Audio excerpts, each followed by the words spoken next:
Hello and welcome to the ADHD Mums podcast. I'm your host Jane and I'm here to make sure you know you are not alone. This is a safe place where we can talk openly about our struggles with having ADHD, being a mum and dealing with life a little outside the box. We are real people with real stories who want to be able to laugh and strive to be better than what we were yesterday.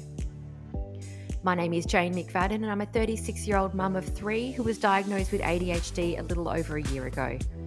I'm here to help you live out your full potential with a diagnosis or without one. On this show, you can expect to laugh, hear vulnerable discussions, and learn why things are the way they are for mums with ADHD. No two humans are the same, no two diagnoses are the same, and no two stories are the same. We have a lot to learn and a whole lot to look forward to on this podcast. So one of the most asked questions I get in my inbox at the moment is how in Australia can I receive a diagnosis? Women are sending me messages saying, I've been turned away from my GP, I've done the checklist online, my child is diagnosed, how was that so easy? But yet I've been left out again. No one seems to believe me and I don't know what else to do. Waitlists are extremely long in the public system and there's a feeling of anxiety around not being believed, being told it's all in your head. Women are stating that they feel nervous and feeling like they want to understand how to best prepare for the appointment because they've been waiting for so long. So who better to bring in than someone who specialises in this area? Introducing Jacinta Thomson, who is a clinical psychologist who has a PhD in clinical neuropsychology. Jacinta runs her own private practice called Time to Untangle, based in Maroochydore and via telehealth. She's very passionate about supporting adults from their early stages of querying their neurodivergence to providing formal diagnostic evaluations and reports and supporting them through their strength-based therapy and coaching. She has a special interest in supporting adults with ADHD and autism, and especially women and people who are more internalising or high masking subtypes. Jacinta and her husband have 2 kids under 4 and a beautiful dog. She is clearly a high energy individual. She represented at national and international levels in swimming, water polo, and outrigging canoeing. She loves snow skiing, has spent wild winter seasons ski bumming all over Canada and France. She met her husband during one of these seasons, and they have been fortunate to travel to over 35 countries together in the last decade. In her free time, or lack of it, we should say, she enjoys watching trashy reality TV, making earrings, and categorizing her kids' giant collection of My Little Ponies by color, size, generation, and cutie marks. Jacinta would have to be one of the most high energy and accomplished people, which shows the beautiful success that ADHD women can have, and the energy has really transcribed into life experience. So I welcome Jacinta. Thanks, Jane. It's really nice to be here. This has been something I've been excited to do and join you today. So, Jacinta, let's answer one of the biggest questions that I've been getting at the moment. How in Australia can I receive a diagnosis? I want to acknowledge from both my lived experience and position as a health professional specializing in this space that seeking an ADHD diagnosis and as an adult can feel like a really vulnerable experience. Notwithstanding the difficulties in just accessing an ADHD specialist for an evaluation, it can actually be really hard. It's really exposing to ask for help. I think a lot of us, we live our lives trying to hide our insecurities, and then we have to feel like we've got to, sort of air quotes, we've got to prove that we have this problem or this struggle behind the scenes. I think as a mum, we're expected not just to have our own adult lives perfectly organized and neatly scheduled, but also our kids' lives.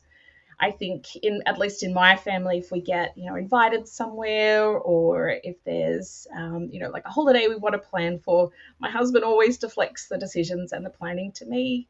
It's a bit of a joke in our family, but he calls me the Minister for War and Finance. And I think he's referring to the implicit fact that I carry all of the responsibility for planning and coordinating our family's activities and making sure our weekly routine runs to plan and ensuring everyone's daily needs are met, including the dog.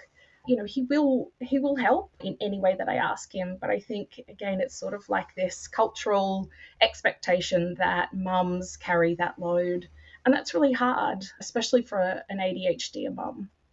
So it feels like a full-time job just to keep the wheels turning for the family. And then we're supposed to go to work, run errands, organise medical and dental appointments, take care of extended family, and even keep up with study whilst looking like we've got our stuff together. I think you said in a previous episode. For the little girl with inattentive symptoms whose diagnosis of ADHD gets missed because she's naturally bright and polite, and she doesn't look like the hyperactive and disruptive boys that are more readily identified in the classroom. Well, she turns into a woman and a mum who is highly skilled at masking or hiding her neurodivergence from the world. But the world doesn't see how much she's struggling behind the scenes to keep those wheels turning. And Jane, I think you and I can relate. She's exhausted, she might be anxious or depressed. She's wondering what she's doing so wrong for life to be this hard. She's worried that if she questions ADHD to her doctor, she'll be dismissed. How humiliating. This fear just fuels the imposter syndrome, convincing her that she's reaching for ADHD as an excuse for just being lazy, stupid, or scattered. We've all heard those. That she just needs to try harder and be better. But ADHD is not an excuse, it's an explanation. I like your previous episode, Jane, on untangling sort of the two of those. And I think getting a diagnosis is a really helpful way of being able to build that self-understanding and self-compassion and really understand that, if we can learn all about our neurotype and how our ADHD brain functions best in the world, then we can use it as an explanation. And it's a really helpful one at that. But it is important to connect with a good specialist or a team of specialists who are neuroaffirming and experienced with internalizing or highly masked variants of adult ADHD. So, Jacinta, I feel like you've just spoken to every woman on this podcast and a lot of the inboxes that I get in terms of being highly masked or internalizing symptoms. And it's one of the largest battles I've had with the last school that my daughter was at, where they had no understanding of what that was. She looked okay. And they actually gaslit me and emailed me back to say that she looked fine and they thought I was the one that had the issue. So I'd love to know more about what exactly it is that you mean by internalizing or highly masked variants of adult ADHD.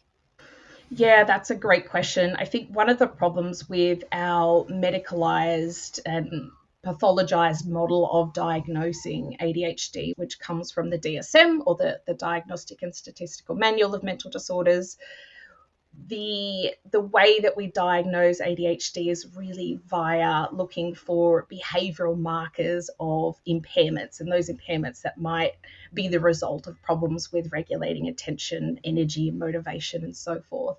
So we're really looking for what are the disabilities that this person presents with on the outside. In what way do these struggles and these symptoms impact their everyday life?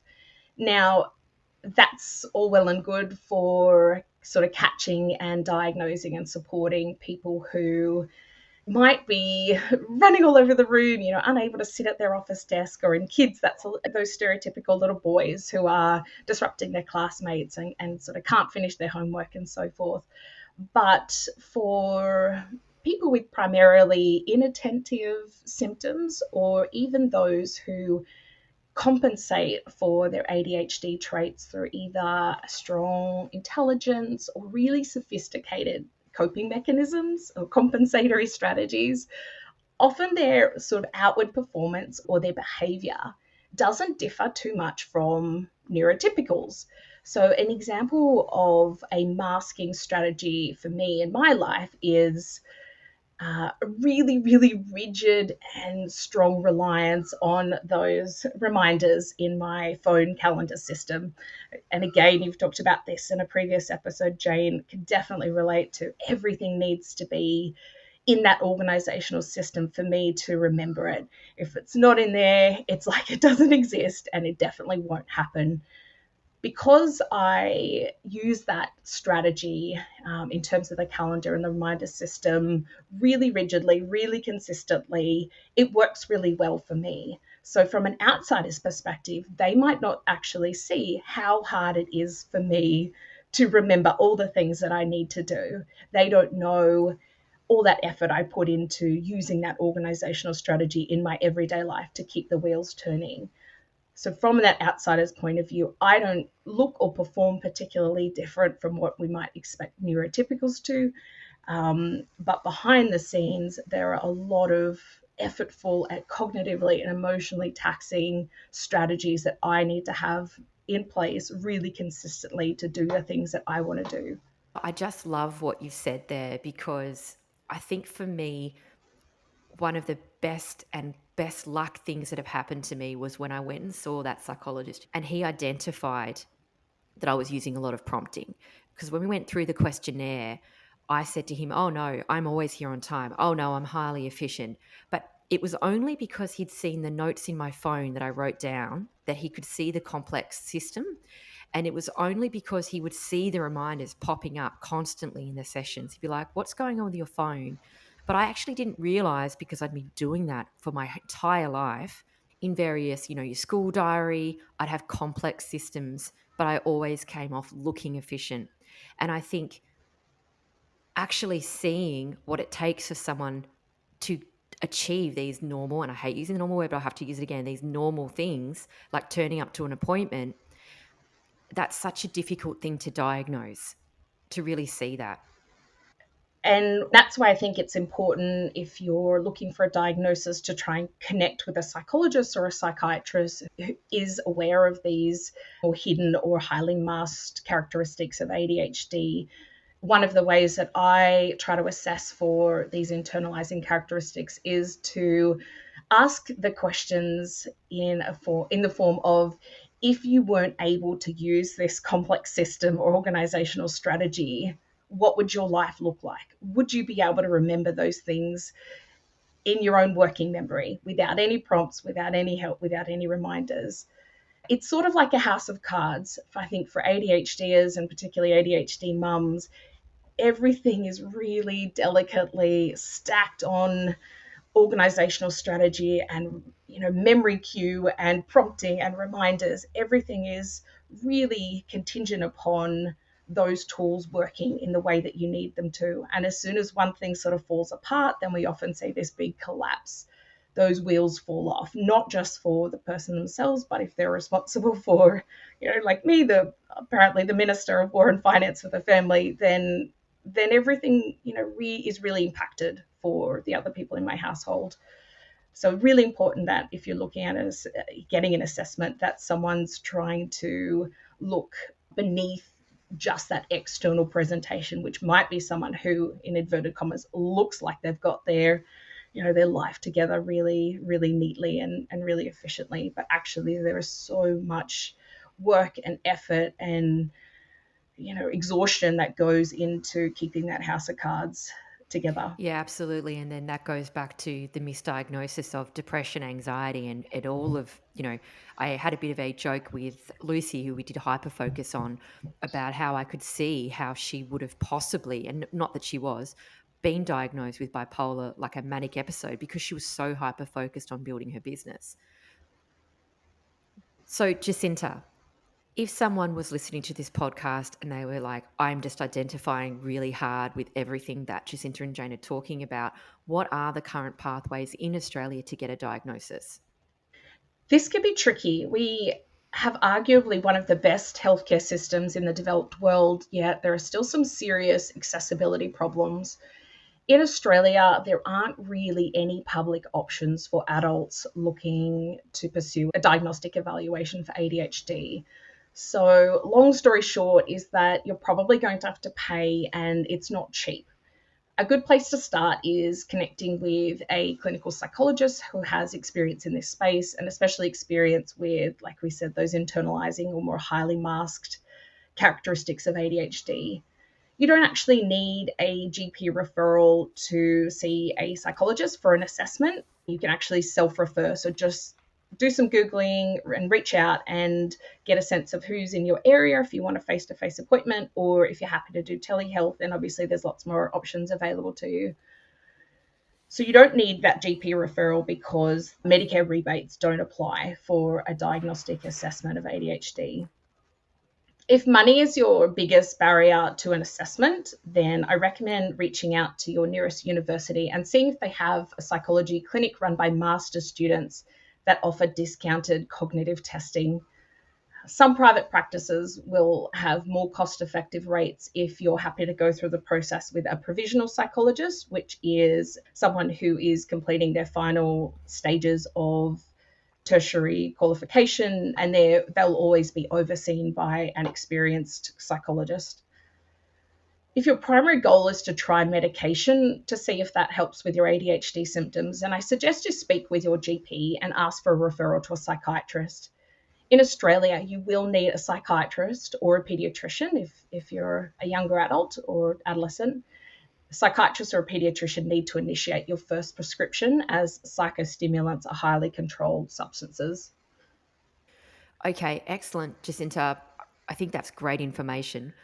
A lot of other people also want to know, who do I see first if I want to learn all about my neurospicy brain and trial medication, and which pathway is cheaper?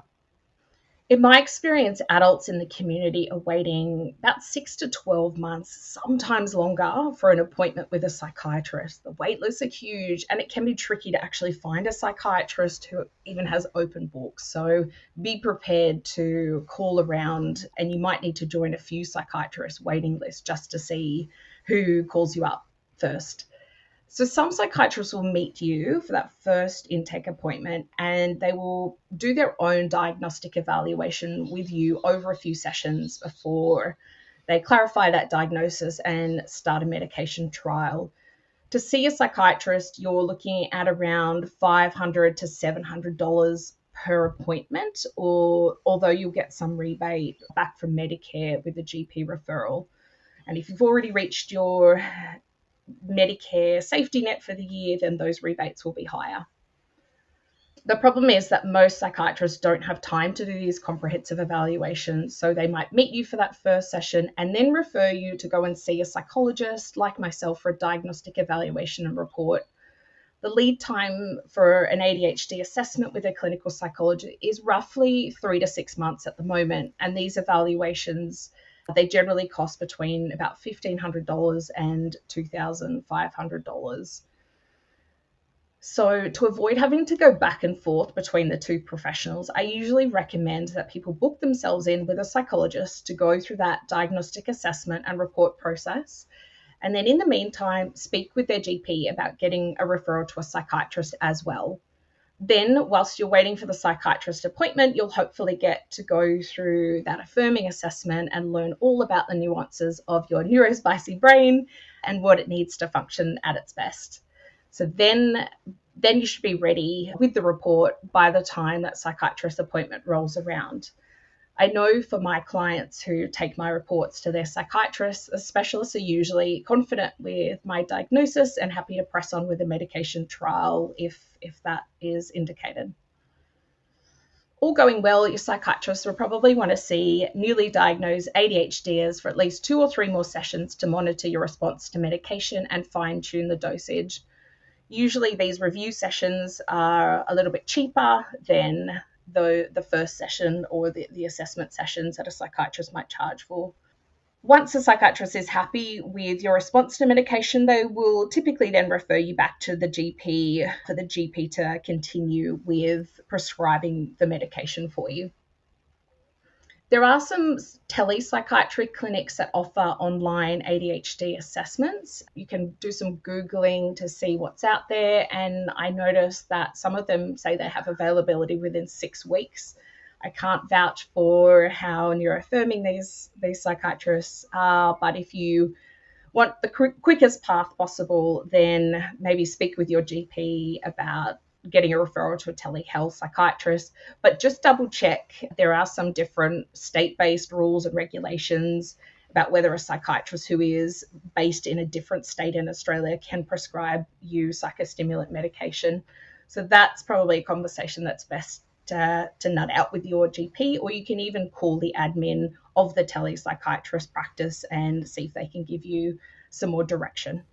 If you go to ADHD Support Australia website, there is a directory for psychiatrists around Australia that offer ADHD services.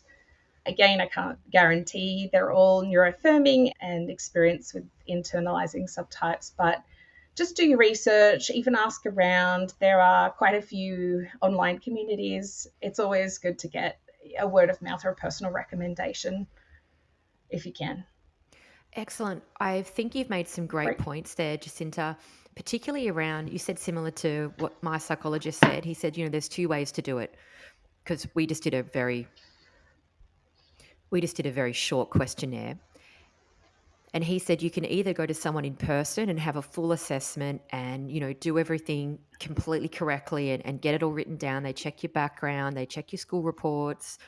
Or if you're a little impatient, as a lot of us would identify with, I was pretty keen to try some medication when I realized that I could possibly feel better than what I was feeling at the time. And I was feeling pretty rock bottom. So for me, I did go with a telehealth psychiatry company. I absolutely agree with what you're saying. I wouldn't say it was neuroaffirming. I wouldn't say it was the best experience of my entire life or the best customer service. However, it got the job done and I received what I was looking for. And I suppose the end result was okay. That was quite quick as well. However, that's not for everybody. And I was quite experienced because my dad and my brother had already been diagnosed. So for me, I think the telehealth did work okay. But I think for some people, you could be off put by the manner, the way you're spoken to. But for me, I was pretty robust in what I said and I was able to get through my points. But I can see that if you weren't firm and you were unsure, possibly that might not be the right pathway.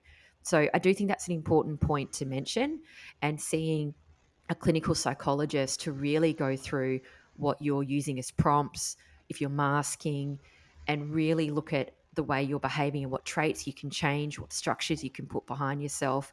And using that therapy, I think, is really important. However, for people out there who are just desperate to try some medication for a quick fix, I think that does have its place. Okay, so Jacinta, what are some things you can do to prepare for the appointment? Because we know that the people in this podcast are going to be probably nervous, high anxiety. Let's say they've waited the whole year and maybe they do have a life that looks on the outside okay. Maybe they've got family or friends that are kind of saying to them, oh, I don't think you even got that. What a waste of time paying all that money. What would be some things that they could do to prepare?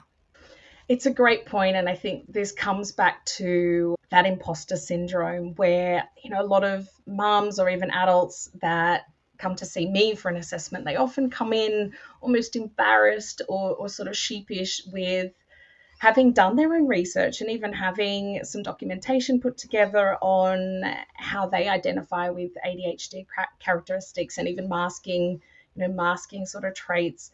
And I'm so encouraging of people doing that research and starting from a place of self-identification or self-diagnosis.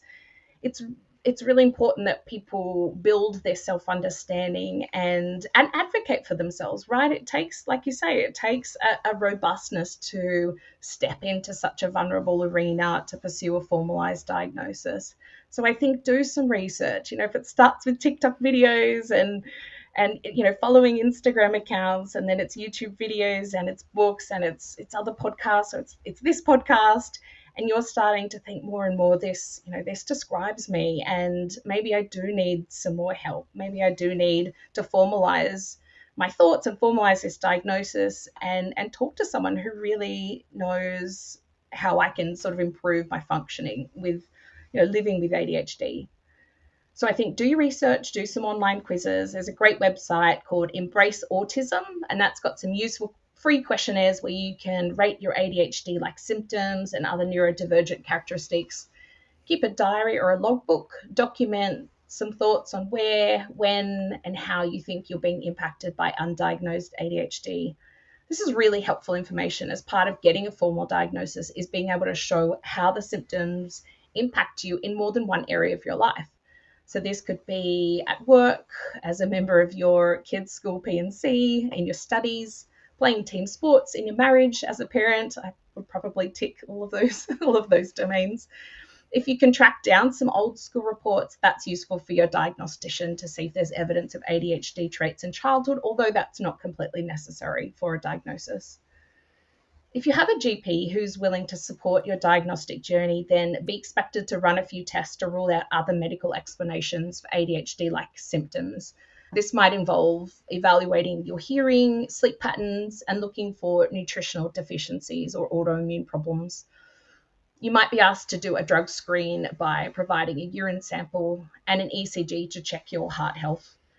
If you've done any online questionnaires and or have been working with a psychologist like you or Jane or other suitably experienced health professionals, see if you can work together to put together a summary of your ADHD-like characteristics, and you can even potentially forward these to the psychiatrist before that initial appointment. Be prepared that the psychiatrist may also want to talk to friends or family members who know you well and can back up your own observations. So think about who you would feel comfortable asking to be involved in this process. Okay, and one thing I hear quite often is that the ADHD mum or person, any person, might feel that the GP might not be wanting to give you a referral. What would you do at that point?